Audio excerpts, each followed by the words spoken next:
હાલો દોસ્તો, welcome to my channel Yasin Charaniya. આજે એક નવો વ્લોગ લઈને આવ્યા છીએ, એક સારો સંદેશ લઈને આવ્યા છીએ. દામનગરની અંદર અત્યારે અમે ઊભા છીએ ગારેજ રોડ પાસે, જૂના બસ સ્ટેન્ડની પાછળની સાઈડ. આજે જોઈ રહ્યા છો તમે કે આજે ઘણા બધા ઝાડ વાવવામાં આવ્યા છે યુવાન મિત્રો સાથે.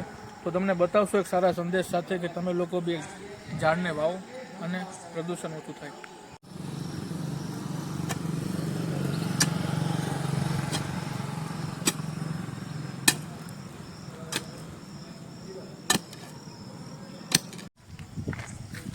જોઈ રહ્યા છો કેટલું વ્યવસ્થિત રીતના ઝાડને વાવીને એની ઉપર પિંજરું ગોઠવવામાં આવે છે.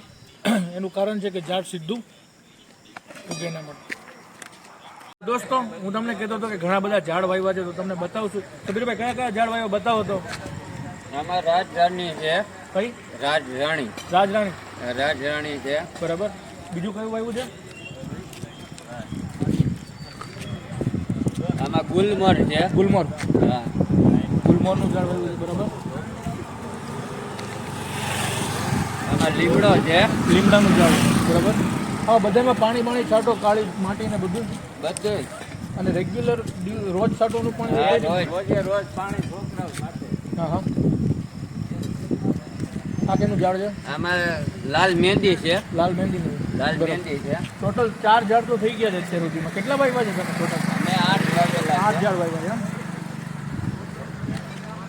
આમાં સફેદ ઓલી લીલી મહેંદી. લીલી મહેંદી. આને કેટલો ટાઈમ થાય બધાને એકદમ કમ્પ્લીટ? આમ તો 2-2.5 વર્ષ થાય. ધ્યાન રાખવી તો સર, બરાબર. નકર તો વાર લાગ્યા. આમાં ગુલમોર છે. ગુલમોર ટોટલ. બરાબર. કાંઈ નથી ને ભાઈ? ના, આમાં ગુલમોર છે.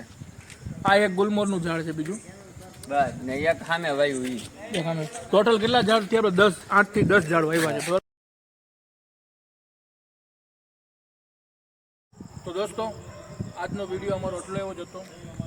ઘણા બધા યુવાનો સારું એવું કામ કરી રહ્યા હતા, સારો એવો સંદેશ આપી રહ્યા હતા. તો તમારો ખૂબ ખૂબ આભાર. આવી રીતે ઝાડ વાવતા રહેજો. બરાબર છે.